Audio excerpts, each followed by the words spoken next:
Repito la cita bíblica, hermanos, Hechos 20, del 22 al 24, dice así la palabra del Señor. Ahora yo, atado en espíritu, voy a Jerusalén, sin saber lo que allá me sucederá, salvo que el Espíritu Santo solemnemente me da testimonio en cada ciudad, diciendo que me esperan cadenas y aflicciones. Pero en ninguna manera estimo mi vida como valiosa para mí mismo, a fin de poder terminar mi carrera y el ministerio que recibí del Señor Jesús para dar testimonio solemnemente del Evangelio de la gracia de Dios. Oremos. Padre Celestial, gracias te damos por tu palabra. Estamos infinitamente agradecidos como iglesia, Señor, de contar con tu revelación escrita. En ella encontramos tu voluntad, Señor, para cumplir con la misión que nos has encomendado en este mundo. En ella encontramos sabiduría práctica para la vida familiar, para la toma de decisiones en lo personal, Señor. Te rogamos que ahora, Señor, tú uses tu palabra en esta mañana, en este tiempo de predicación, y que Cristo sea glorificado, que tu evangelio sea proclamado. En Cristo Jesús oramos. Amén. Terminando la carrera con gozo, es el título del sermón de esta mañana. Terminando la carrera con gozo. Su nombre es John Stephen Akhwari. Fue maratonista y compitió en los Juegos Olímpicos de México en 1968. Representó a Tanzania en la prueba y quedó en el último lugar. Y no solo eso, nadie ha tenido en la historia olímpica un peor tiempo que el registrado por él. El maratón olímpico es por tradición la última prueba, que en cada edición de los Juegos Olímpicos y en la ceremonia de clausura siempre se premia al ganador de esta prueba, que por su distancia, que son 42 kilómetros y 195 metros, representa un gran desafío atlético. Akhwari, este atleta, llegó al Estadio Olímpico Universitario más de una hora después del primer lugar, cuando incluso la ceremonia de premiación ya había concluido. Por el sonido local se pidió a los asistentes que estaban en el estadio que permanecieran aún en las gradas, que no se fueran y que esperaran de pie, pues iba a llegar un maratonista que no había concluido la prueba. Entonces ocurrió una de las hazañas más grandes en la historia y gestas más comentadas en la historia olímpica entre entrenadores y motivadores deportivos. Este competidor africano ingresó al estadio cojeando visiblemente y con un brazo inmóvil. Como si el tartán diera fuerzas, John comenzó a trotar los 400 metros restantes, es decir, una vuelta entera. Y llegó a la meta, en medio de una ovación y aclamación general, de pie de parte de quienes habían quedado todavía y seguían en las gradas del estadio de la ciudad universitaria en la Ciudad de México. El tiempo final de este atleta de Tanzania fue de 3 horas con 25 minutos, ocupando el lugar 57 entre 75 maratonistas, pues 18 habían abandonado la prueba. En entrevistas posteriores, Akhwari confesó que se cayó cuando la prueba estaba por llegar a la mitad del trayecto, lo que explicaba lo visible de su cojera al avanzar. Un doctor, de hecho, certificó después que se había dislocado un hombro, lo cual también justificaba la inmovilidad de su brazo. Pero escuchen lo que dijo en esta entrevista Akhwari. Mi país no me envió 10,000 millas para comenzar una carrera. Me envió 10,000 millas para terminarla. Y esto lo dijo cuando le preguntaron por qué nunca se rindió debido a las lesiones. Mis amados hermanos, Akhwari es un ejemplo para muchos de nosotros. Comenzar algo es relativamente sencillo, pero terminarlo es mucho más importante. Pocos, de hecho, terminan lo que inician. Aquí está Pablo. Pablo está dando un discurso de despedida a un grupo de pastores de la ciudad de Éfeso. Y ahora Pablo está hablando de la importancia, no solamente de cómo comenzamos el ministerio o cómo continuamos el ministerio, sino cómo lo terminamos. Pablo está dando consejos a pastores de su propia experiencia y está hablando de la importancia de terminar la carrera con gozo. Escucha esto, amado hermano y hermana. En la vida y en el ministerio, tan importante es cómo comenzamos como cómo terminamos. Muchos ministros de Dios han iniciado muy bien, pero han terminado o mal o por lo menos con mucha amargura en su corazón.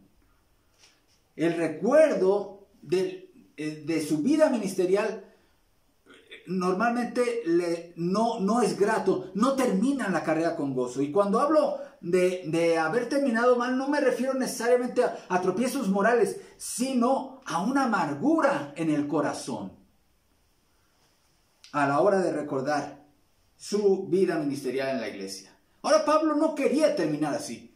Pablo se propuso terminar su carrera con gozo. Yo creo que Pablo era aficionado a los Juegos Olímpicos. Seguramente él era aficionado a esos encuentros deportivos de la antigua Grecia, porque él utiliza mucho en su enseñanza metáforas de la vida de los atletas. Y aquí está hablando del ministerio como una carrera. ¿Cómo quieres terminar la carrera de la vida? ¿Cómo quieres terminar tus últimos días? ¿Con amargura, con rencor o con gozo? Bueno, Pablo nos da en su enseñanza 3 enemigos que debemos de derrotar para poder terminar nuestra carrera con gozo. ¿Cuáles son esos 3 enemigos? 3 temores que debemos vencer si queremos terminar la carrera con gozo. Y el primer enemigo a derrotar es el temor al mañana. El temor al mañana, el temor al futuro. Segundo enemigo que debemos derrotar, el temor a las tribulaciones o a las crisis. Tercer temor que debemos derrotar, el temor a la muerte. Y veamos el primero. Pablo quería terminar su carrera con gozo y él se propuso vencer. Para cumplir ese objetivo, terminar la carrera con gozo, él se propuso vencer al mañana. Con la ayuda de Dios, por supuesto, todo esto es no en nuestras fuerzas, sino en Cristo. Vean el versículo 22, mis amados hermanos. Hechos 20:22. Dice Pablo: ahora, he aquí ligado yo en espíritu, voy a Jerusalén. Y note esta frase: sin saber lo que allá me ha de acontecer. El futuro es algo que a los seres humanos siempre nos ha causado inquietud y interés. Y pues también queremos saber cómo nos irá mañana, cómo nos irá dentro de un año. La ciencia, específicamente la ciencia estadística, ha sido uno de los elementos que los seres humanos han utilizado para conocer más o menos, aproximarse más o menos a cómo sería el resultado de algo.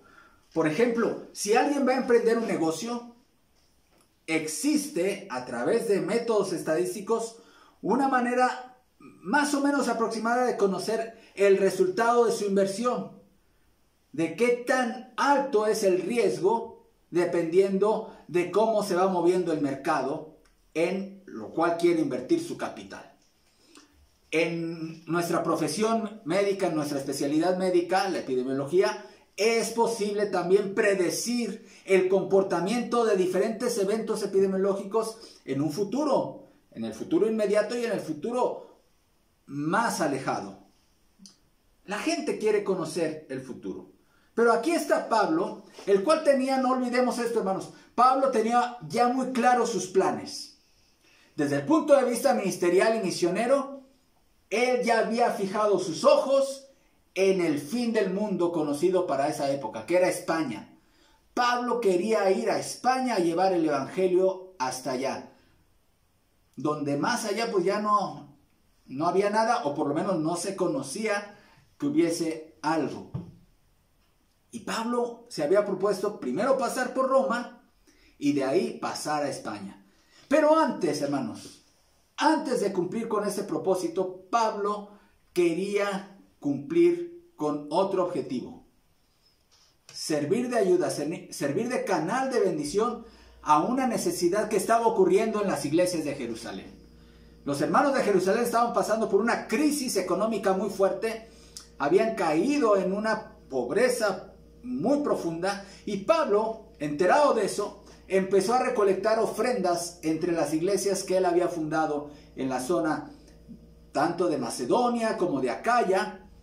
Y él ya iba en ese camino, estaba dirigiendo ya sus pasos hacia Jerusalén, llevando el donativo, llevando la ofrenda de los hermanos que él había juntado. Pero durante todo este trayecto, hermanos, a Pablo le habían advertido algunos hermanos por revelación del Espíritu Santo que una vez que llegara a Jerusalén le iban a tomar preso. Su estancia en Jerusalén iba a ser difícil. Pero ¿qué dice Pablo? Él trataba de ignorar. Y él dice, yo no sé lo que allá me va a acontecer. Él decidió no hacer caso a esas advertencias que le decían. Pero por todas estas advertencias él concluía, yo no conozco el futuro. Hay un himno, hermanos, que seguramente usted y yo conocen, muy antiguo, muy bello. Nada sé sobre el futuro. Desconozco lo que habrá. Es probable que las nubes mi luz lleguen a opacar. Más, dice el himno, muchas cosas no comprendo del mañana con su afán. Mas un dulce amigo tengo, Jesús, quien mi mano sostendrá. Así que el futuro, lo que nos depara el futuro, eso desconocido que tiene para nosotros el mañana, hermanos, descansamos en Jesús, porque Jesús es quien es el dueño del mañana. Cuando hay avisos y señales por doquier de que nos puede haber tribulaciones, puede haber crisis, hermanos, eso no nos debe paralizar. Como no paralizó a Pablo, tú sigue avanzando. Situaciones que nos pintan un mañana no grato, desempleo, la pérdida de un ser querido, a lo mejor un diagnóstico adverso que te acaban de dar, ¿sí? Y ese diagnóstico te pinta un futuro no muy grato, no muy halagador. Tú sigue avanzando. Si has pasado por alguna de estas cosas, por alguna de estas situaciones, déjame decirte algo, hermano y hermana. Tu futuro no está en las manos de las circunstancias. Tu futuro no está en manos de un diagnóstico adverso, de un desempleo, de una crisis económica, de la pérdida de un ser querido. Tu futuro está en las manos de tu Salvador, Cristo Jesús, de sus promesas, de que tu vida está escondida en Cristo. Pero Pablo, para terminar su carrera con gozo, se había propuesto no solamente confiar en Dios su futuro, vencer el temor al mañana, sino que Pablo también decidió vencer su temor a las crisis y a las tribulaciones. Versículo 23 dice, desconozco lo que me va a acontecer en Jerusalén, excepto que el Espíritu Santo por todas las ciudades me da testimonio diciendo que me esperan prisiones y tribulaciones. Dice, del futuro no sé nada, salvo estas cosas que el Espíritu Santo me ha revelado a través de algunos hermanos a quienes Él les ha revelado esto. Me esperan tribulaciones y cárceles. A medida que Pablo avanzaba en ese trayecto, era advertido por algunos hermanos con don de profecía que le decían que su tiempo en Jerusalén iba a estar lleno de dificultades. Pablo decidió no engancharse con el contenido de esas profecías. Engancharse como una expresión que usamos hoy, ¿no? Es decir, no atemorizarse, no paralizarse. Pablo no dijo, hermanos, vamos a levantar una ofrenda para ayudar a nuestros hermanos de Jerusalén. Yo, Pablo, la llevaré personalmente. Pero, Pablo, allá te esperan grandes tribulaciones, allá te van a tomar preso. Pablo no dijo, bueno, entonces mejor que vayan otros hermanos a entregar la ofrenda. No, ese no era Pablo. A Pablo no lo detenía esas profecías o la posibilidad de que él fuera apresado. Y realmente eso sucedió. Si usted sigue leyendo el libro de los Hechos, efectivamente eso le ocurrió a Pablo en Jerusalén. Era verdad lo que le advertían, pero Pablo seguía adelante. Entonces, ¿cuál era el propósito de estas profecías respecto a que Pablo iba a enfrentar tribulaciones en Jerusalén? Probar la fidelidad de Pablo. ¿Cómo reaccionas, hermano y hermana, cuando te dicen, te dan un diagnóstico y te dicen, ¿sabes qué? A partir de ahora, tú vas a vivir con diabetes. Es una enfermedad incurable. Vas a tener que cambiar tus estilos de vida. O con hipertensión, o con cáncer, con alguna enfermedad. ¿Eso te paraliza? Eso realmente muchas veces te tumba. No, a Pablo la gracia de Dios lo levantó. La gracia de Dios lo impulsaba a seguir adelante. Nada que pudiera ensombrecer el futuro, alguna noticia, alguna posibilidad de cárcel o de situación adversa no detenía a Pablo. ¿Por qué? Porque Pablo había vencido no solamente su temor al mañana, sino que Pablo había vencido y superado para siempre su temor a las crisis. ¿Me van a tomar preso? No pasa nada.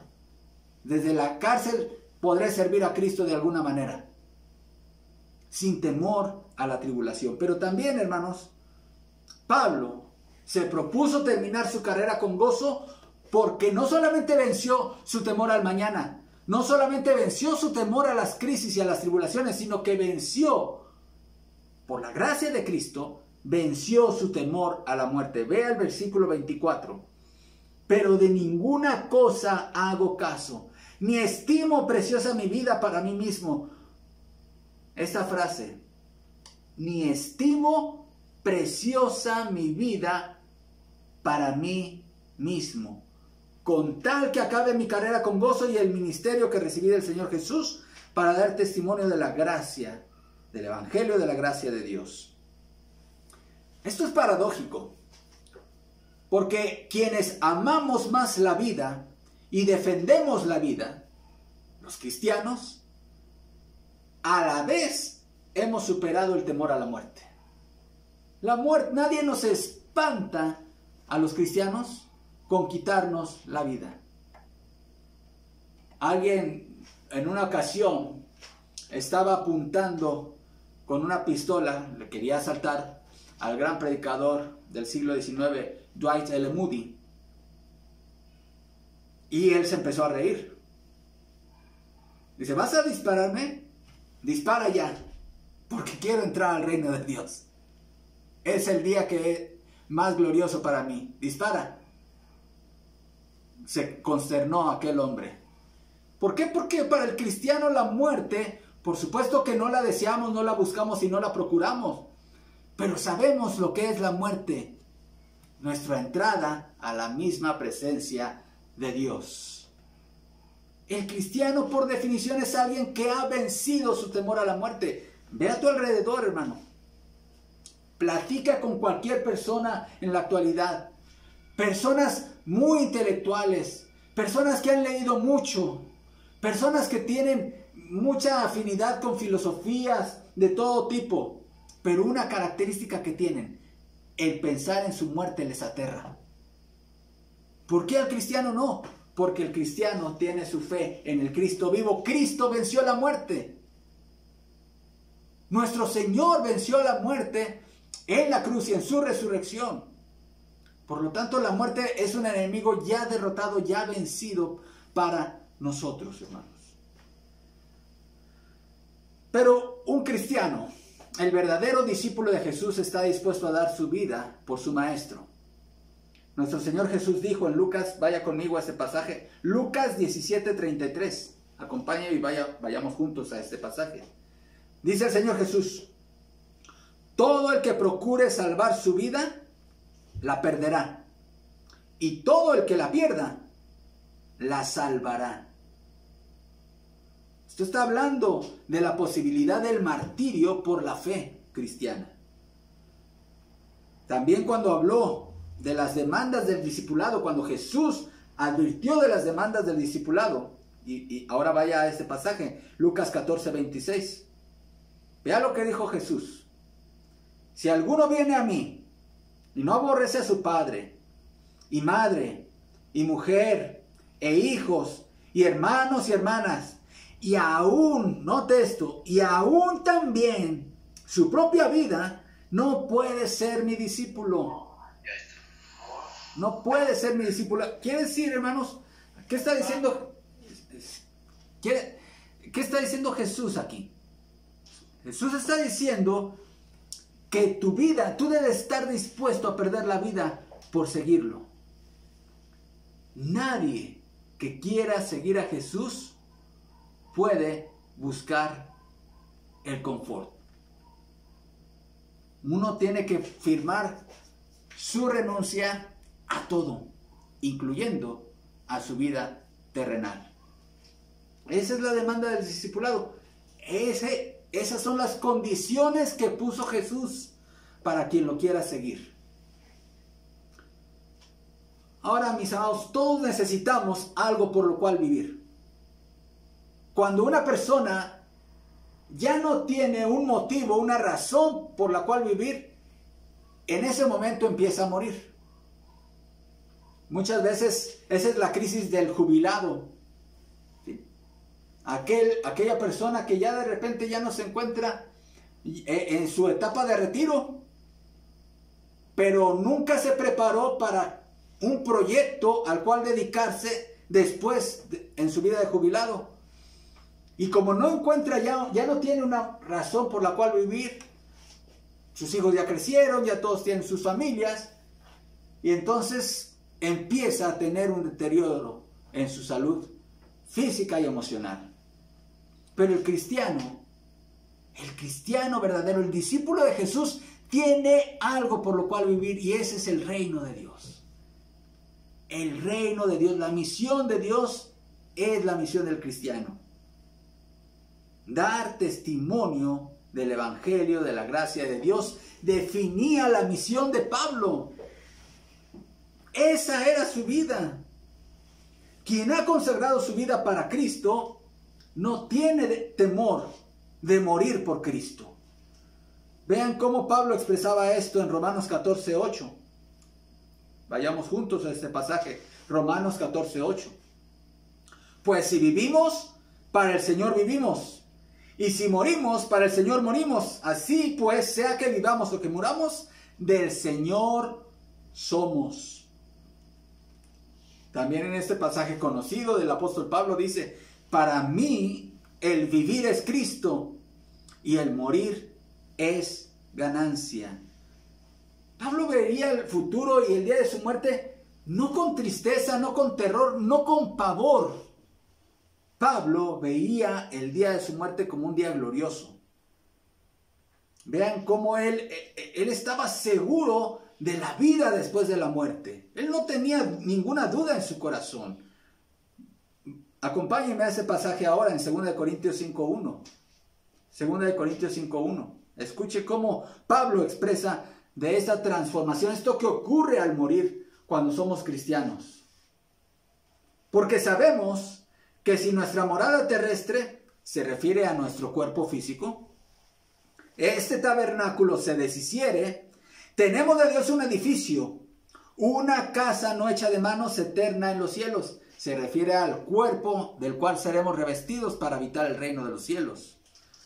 Y por eso también gemimos, es decir, clamamos, anhelamos, como cuando un bebé gime o llora por el alimento, deseando ser revestidos de aquella nuestra habitación celestial. Es decir, el obtener ese nuevo cuerpo glorificado con el cual estaremos en la presencia del Señor. Pues así seremos hallados vestidos y no desnudos. Porque asimismo los que estamos en este tabernáculo, en este cuerpo actual, gemimos con angustia, porque no quisiéramos ser desnudados sino revestidos, para que lo mortal sea absorbido por la vida. Mas el que nos hizo, para esto mismo es Dios quien nos ha dado las arras de su Espíritu, la garantía.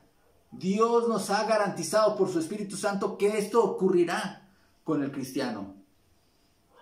Así que vivimos confiados siempre y sabiendo que entre tanto que estamos en el cuerpo, estamos ausentes del Señor. Porque por fe andamos, no por vista. Pero confiamos y más quisiéramos estar ausentes del cuerpo y presentes al Señor. Por tanto procuramos también, o ausentes o presentes, serle agradables. En una ocasión Billy Graham dijo, un día tú vas a escuchar en la televisión que Billy Graham ha muerto. No hagas caso de esa noticia. Ese día estaré más vivo que nunca en la presencia del Señor. ¿Cuál es tu propósito en la vida? ¿Qué es aquello por lo cual te sientes motivado a levantarte de la cama cada mañana para iniciar tu día con gozo? ¿Cuál es esa misión, esa causa por la cual estás dispuesto a morir y a dar tu vida? Muchos han dado su vida por causas políticas, por causas sociales, por causas ideológicas. Que sea la pasión de todo discípulo de Jesús el que nuestra causa por la cual estemos dispuestos a dar nuestra vida, a morir, sea el reino de Dios. Vivir para Cristo. Pablo tenía una filosofía de vida que lo hacía una persona bastante equilibrada mental y emocionalmente. Él tenía muy claro su objetivo de vida.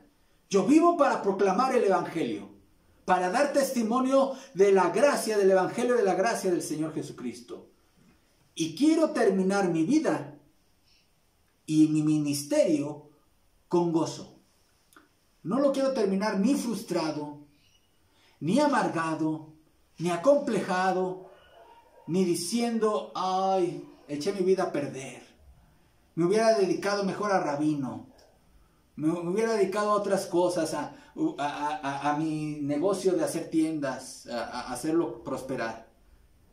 Pablo tenía muy claro cuál era su ministerio y por lo cual vivir. ¿Tú tienes claro por lo cual vivir? ¿Tienes clara tu misión en la vida? Solamente una persona que tiene clara su misión en la vida es una persona gozosa, porque tiene claro cómo quiere terminar su vida. Y ven cómo terminó Pablo su vida. Miren, la última carta que escribió el apóstol Pablo, la última carta canónica, es la segunda carta a Timoteo. Y aquí Pablo ya está seguro que va a ser sacrificado, va a ser entregado al martirio. Y Pablo le está pasando la estafeta a su discípulo Timoteo. Y vean cómo Pablo escribe a él. Segunda de Timoteo 4, 5 al 8. Vaya conmigo, hermano y hermana. Pero tú, sé sobrio en todo. Soporta las aflicciones. Haz obra de evangelista. Cumple tu ministerio. Note esto, porque yo ya estoy para ser sacrificado. El tiempo de mi partida está cercano. He peleado la buena batalla. He acabado la carrera. He guardado la fe. Por lo demás, me está guardada la corona de justicia, la cual me dará el Señor juez justo en aquel día. Y no solo a mí, sino también a todos los que aman su venida. Qué hermosa manera de encarar el momento de nuestra muerte. No tengo pendientes. He cumplido con mi ministerio. He acabado la carrera que el Señor Jesús me encomendó de dar testimonio de su nombre. Por lo tanto, he guardado la fe, he acabado la carrera, he peleado la buena batalla, me espera la corona de la vida. Pablo se propuso terminar su carrera con gozo. Y Pablo terminó su carrera con gozo. ¿Cómo lo hizo? Venció y derrotó a 3 enemigos. El terror, a la incertidumbre que provoca el futuro, al mañana. Venció su temor a la tribulación. Pablo no era un hombre que buscara comodidades, ¿no? Él decía, te esperan crisis, voy a las crisis. ¿Dónde están las tribulaciones? Voy a las tribulaciones. Eso no me paraliza. Pero también Pablo, como todo discípulo de Jesús, tenía muy claro que él había vencido su temor a la muerte.